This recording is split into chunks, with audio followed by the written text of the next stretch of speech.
Back in the day when I was a medical student, if you had a headache or a seizure, guess what test wasn't part of the routine assessment that everyone would automatically get today? And did it really matter? Is healthcare a mental asylum? Hi, I'm Dr. Kurisko. I'm a practicing general radiologist. I've also worked as a family doctor, ER doctor, neuroradiologist, and I did my certification in anti-aging and functional medicine. I graduated from medical school in 1988 and have worked in both Canada and the US. Needless to say, I've been around the block in healthcare and I've noticed some very unsettling trends. In the US, we now spend $4.9 trillion per year on healthcare. Last time I checked a few years ago, it was a mere $4.3 trillion. Healthcare now consumes almost 20% of gross domestic product. Are we getting much for our money? Life expectancies are actually going down despite all this expenditure. Malignancies in young people are going up. Conditions like metabolic associated fatty liver disease and diabetes are skyrocketing. Colon cancer rates are rising in young people, as is infertility, and the obesity epidemic has no end in sight. I've been an MD for a long time, so I've seen the evolution of healthcare. What I've seen is an increasing focus on technology and drugs. Even though more is being learned from nutrition and the connection to health, there is little or no increase in medical education, nor on educating patients about how to eat for health. A couple of years ago, I had a med student work with me for a day. As we were reviewing the radiology cases, I pointed out that what is now obvious to me, that most of the illness that we see is lifestyle-induced, specifically due to the standard American diet. She told me that at her med school, which is a prominent Midwest medical school, they have 0 hours in the 4-year curriculum dedicated to nutrition. Maybe it's just me, but I find it appalling that the greatest cause of disease is not even mentioned in the training of young physicians. In my field of radiology, utilization goes up and up. The demand for radiologists is astronomical. As of 2023, there were 28,000 practicing radiologists in the US, with 14,000 job openings. If you're a radiologist in the US, you have the golden ticket. You get to live and work wherever you want. The scanners keep getting more and more sophisticated, which is wonderful, but does it make the population as a whole healthier? CT angiography, or CTA for short, is a type of scan that produces detailed images of blood vessels to and within the brain, and is commonly done in the setting of acute stroke. The utilization of CTA has absolutely exploded. Where is the evidence that indiscriminate ad libitum CTA produces better outcomes? I doubt that anyone can prove that. Certainly CTA has its place in well-selected cases, but does everyone with an acute neurological symptom need one? And where is the evidence that the outcomes are improved? Likewise with MRI, pulse sequences keep getting better and better. We now have 3 Tesla MRI magnets, which are very powerful, and more sophisticated pulse sequences, etc. But as we pour more and more money into these things, where is the evidence of drastically improved health of the population?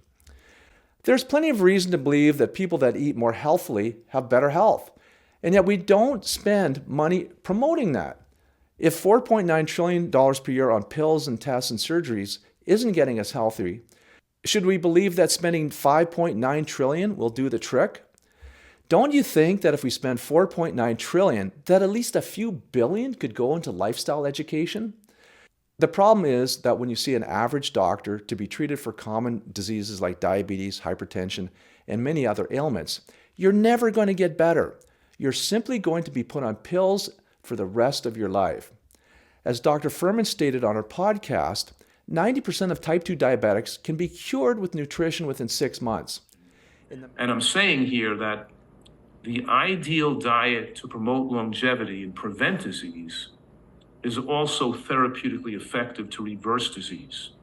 So people's chest pains go away, their diabetes goes away, their high blood pressure goes away, their psoriasis goes away, their lupus goes away, their asthma goes away, their headaches go away. They get better because they eat so healthfully. I have a person here now whose psoriasis is melting away, but so many people recovered from asthma, and about 75% out of the people that come to my retreater, I've been noticing that 75% of them get rid of their type 2 diabetes within 6 weeks, and about 90% within 6 months.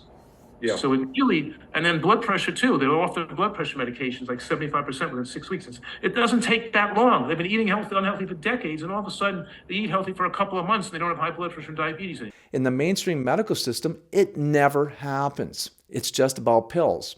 With the pharmaceutical approach, the disease will relentlessly get worse and ravage the patient's body. Diabetes can lead to blindness, renal failure, requiring dialysis, amputations, dementia, cancer, uncontrollable infections, accelerated heart disease, etc., etc. The point is, spending more and more money on technology and pills is not the path to health. Although there is a place for these things, true health does not come from pills and tests. It comes from healthy living, especially healthy eating. But how often does your doctor tell you that? It is easy to assume that more intervention and testing is always better, but that is by no means necessarily the case. Here's a great example. In most cases of uncomplicated acute lower back pain, without any red flag signs or symptoms of serious underlying disease, cross-sectional imaging with CT or MRI is contraindicated, meaning don't do it. Outcomes amongst patients that get such imaging within the first 3 months of acute onset of pain may actually do worse than if they never had the imaging. What? You may be thinking, how is that possible? The reason is that the scan may show a disc herniation or some other finding that creates anxiety and a perceived need to act. If I have a disc herniation, I need surgery, don't I? No, you don't in the vast majority of cases. Trust me, if it isn't absolutely necessary, don't get the surgery. The truth is that the vast majority of cases of acute back pain will get better without surgical intervention. It just takes time and perhaps intelligent physical therapy. Here's a fun fact. About 3/4 of all people without symptoms have lumbar disc bulges, and about 1/2 have outright disc herniations. That's with no symptoms. Years ago, while I was doing my neuroradiology fellowship, I had a really bad onset of acute back pain that radiated into my right leg, and it was triggered by vacuuming the carpet of all things. Seems like a strange way to end up with severe back pain, but the truth is that the injury didn't happen instantaneously when I was vacuuming. Such injuries are the result of accumulated stresses. I probably had been lifting weights with bad form, weakening the outer layer of my vertebral discs. Like the proverbial straw that broke the camel's back, the fibers let go, and I ended up with a 2-level disc herniation. Imagine tapping a big rock with a little chisel. Tap, tap, tap, over and over again. Nothing seems to be happening, and then suddenly the rock splits in two. Such can be the case with musculoskeletal injuries. I wasn't planning on getting a scan. I was sitting in the MRI viewing room one morning going over cases with a staff radiologist. When we were done, he noticed that I got up like an old man. He asked me what was wrong, and so I gave him the scoop that I had hurt my back. He said, "The scanner's down this afternoon for preventative maintenance. Why don't you jump on the scanner when they're done and see what it shows?" So that's what I did. Here's the really interesting thing. I had a 2-level disc herniation that was on the opposite side of my leg pain. Operating on those discs would not have made my leg pain better. Patients for back surgery need to be very well selected based on the lack of response to conservative therapy, as well as clinical and imaging findings that are concordant. The sad truth is that getting a good response from back surgery is pretty much a flip of the coin. Failed back surgery syndrome is a very common problem where people don't get better and may end up with repeated surgeries and an increased risk of opioid addiction. So if you hurt your back and don't have red flag signs or symptoms as determined by your doctor, hold off on the imaging. It could actually harm you. And yes, my back pain resolved without surgery. My main point is that more testing is not necessarily better. As a practicing radiologist since 1998, the trend in medicine is towards more and more testing and a wide variety of clinical scenarios. No doubt more information can be nice to have. For example, when you have a kidney stone attack, it's nice to confirm or exclude the presence of a stone and see exactly where it is anatomically, measure its size, and see how it is affecting the kidney. This is all great diagnostic and prognostic information. But if we're going to spend money on that, doesn't it make sense to counsel people on why they got the kidney stones in the first place? In the case of kidney stones, analysis of urine and ideally the stones themselves are often done, but I'll bet you a tofurkey sandwich that people are almost never told that the consumption of meat is a major predisposing factor. Here's another interesting story. When I was a 4th-year medical student in Canada, We had an oral exam with a staff pediatrician. One of the questions that I was asked was to describe my approach to a child that presents with ongoing headaches. I listed the historical information that I would elicit. How long have the headaches been happening? How debilitating are they? Where in the head is the pain felt? Are there any warning symptoms that a headache is coming? Are they on one side of the head or both? Is the pain steady or does it pulsate? Does body position affected? Etc., etc., etc. I also discussed findings to look for in the physical examination and so forth. I was complimented by the pediatrics professor on my thoroughness of assessment, and guess what wasn't even part of my answer? A CT scan. That was back in Canada around 1986. Although Children's Hospital of Eastern Ontario had a CAT scanner, there was no expectation that a head CT would be done in every case of headaches. In fact, it would only be used infrequently because access to CT scanners was very limited in Canada. With a thorough clinical history and physical exam, and only occasional selective usage of CT, I doubt that outcomes were any worse than they are now. They may have even been better. A careful history could reveal signs of undue mental or social stress, something the CT scan can't show you. Again, indiscriminate, expensive testing isn't always best. A few years later, when I was a practicing family doctor, I worked in my office, covered inpatients in the hospital, assisted in the operating room, and worked in the emergency department about one shift per week. Access to CT scans was even worse in that community than when I was working in Ottawa as a medical student. If a patient came in with a headache or seizure or head injury, it almost always had to be assessed clinically without a scan. The waiting list for a CT scan was 1 year long at that time. I recall exactly how many emergency CT scans I ordered over the course of 3 years. Exactly 3. 1 per year. As far as my emergency CT ordering habits went, I was probably an outlier. The old guys were used to diagnosing everything clinically and had little use for the newfangled technology. It was a huge deal to get an emergency CAT scan done. In my most recent previous job here in the US, I could easily see half a dozen emergency CT scans in the first hour or two of being at work. I'm not saying that physicians should only order one emergency CAT scan per year, but perhaps they could be a little more selective. More importantly, in my mind, we could spend a little more money on preventing illness in the first place. There are 80 million CT scans done annually in the US, with a cost ranging between $300 and $7,000 for each scan.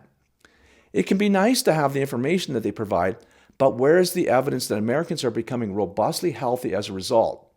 If anything, life expectancy is declining in the US. With diabetes rates soaring, life expectancy will likely continue to decline in the foreseeable future. There are many examples where testing can be extraneous. If you twist your ankle, do you need an x-ray?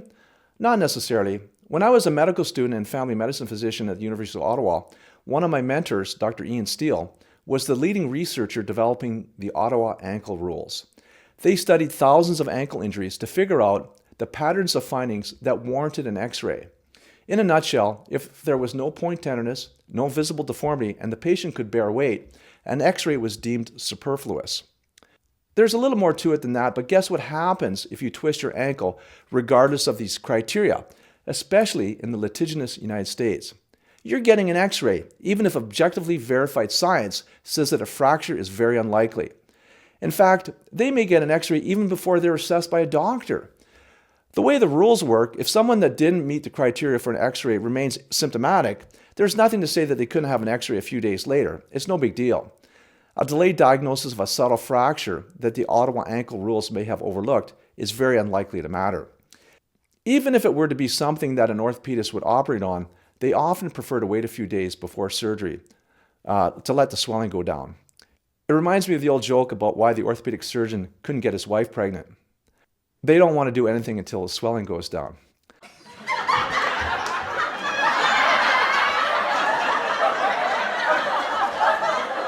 I remember when I did my inpatient internal medicine rotations as a medical student, intern, and resident. We hardly ever ordered CAT scans. The scans were super slow with long waiting lists, and so were a scarce resource. This was one of my favorite rotations in all of medical education. We dealt with complex cases and learned a ton. We were divided into teams, usually with a medical student, intern, and resident.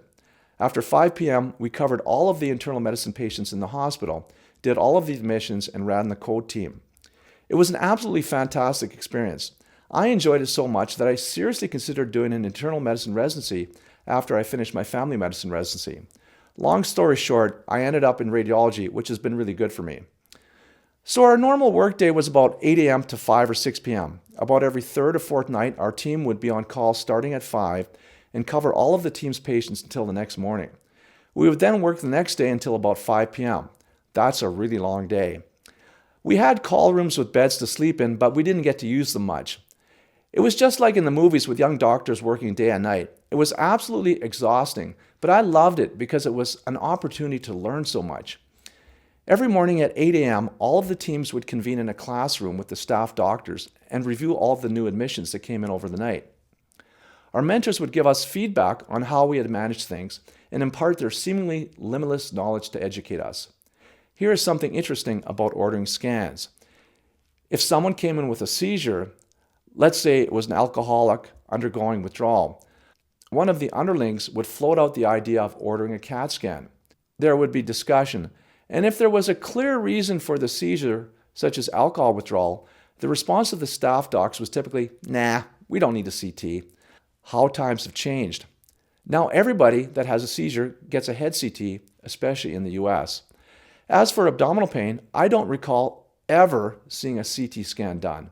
It was all assessed clinically.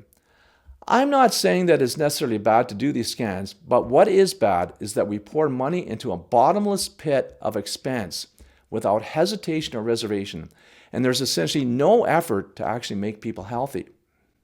Here's another great example. Before I moved to the US in 2002, after 5 years of radiology training and after practicing for 3 years as a radiologist in Canada, I had never read a CAT scan for appendicitis, not once. Although this was routine in the US, doing a CT for possible appendicitis just wasn't a thing in Canada. Our scanner was booked up for 7 months in advance at that time.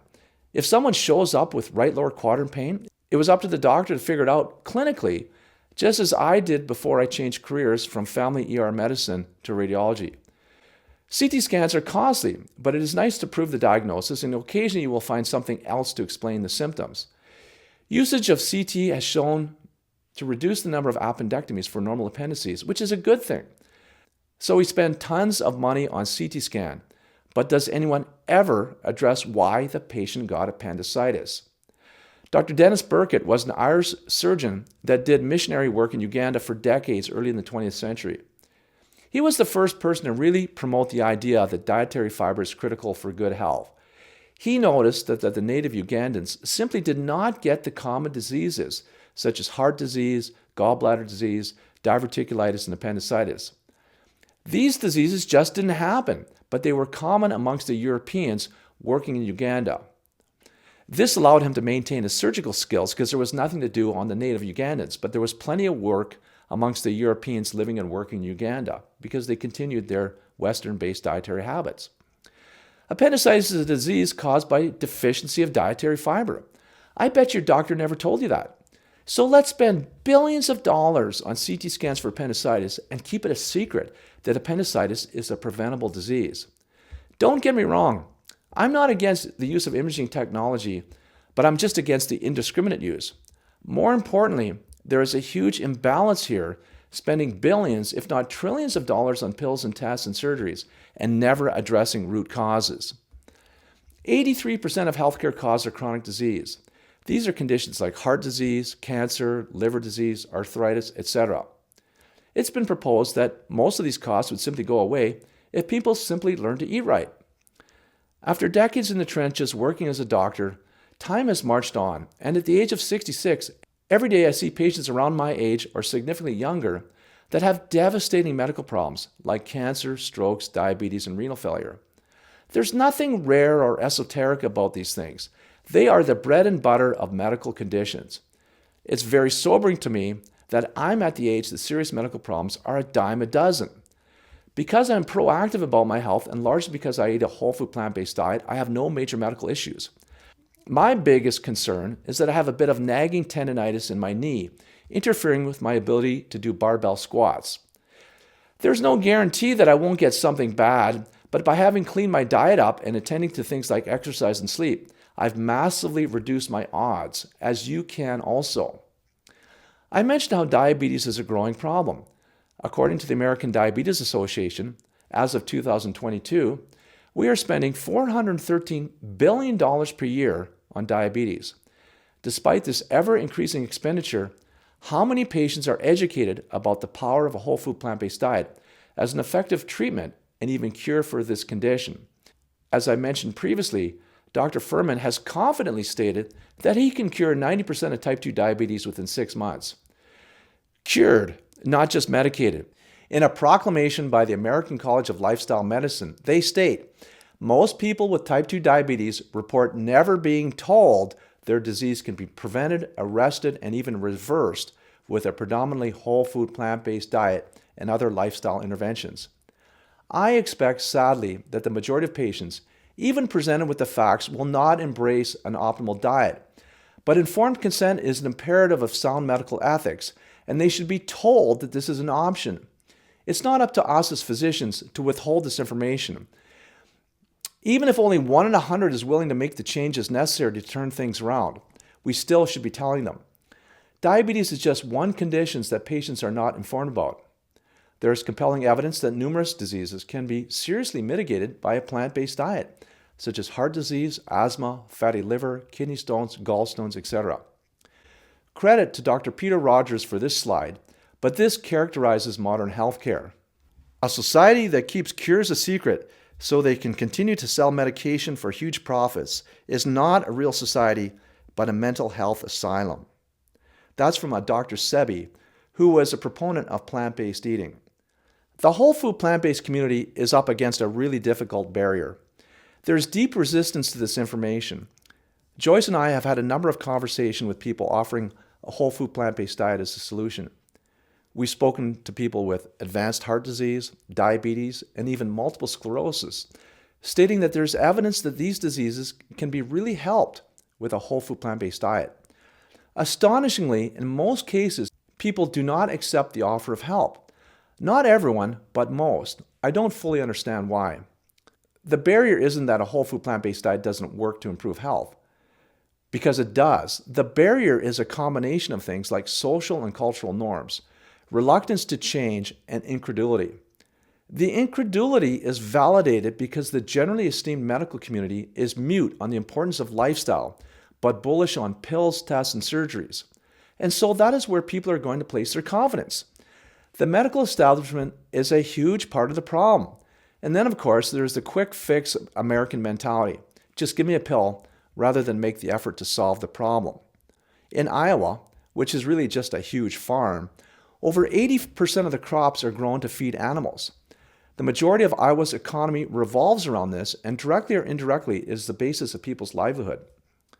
In World War I, there was a naval blockade of Denmark, and so there was a moratorium placed on animal agriculture, and crops were fed to people rather than animals. All-cause mortality rates dropped 34%, the lowest in their recorded history, and that was while they were living with wartime stress. Mortality rates shot right back up when the war ended. What an incredible natural experiment with over 3 million subjects. You would never be able to contrive such a formal clinical trial with such magnitude and statistical power. To be confronted with the fact that it would be in the best interest of individual health and planetary health for the majority of the economy to go away or be redirected into something else creates huge cognitive dissonance. So the mind rebels by just not dealing with it, and the status quo is maintained. You can't make somebody understand something if their livelihood depends on them not understanding it. That was stated by Upton Sinclair. I have no easy solutions here. How do we move the needle on getting more people to embrace a whole food plant-based diet? Post your thoughts in the comments below, and please like and subscribe. Thanks for watching.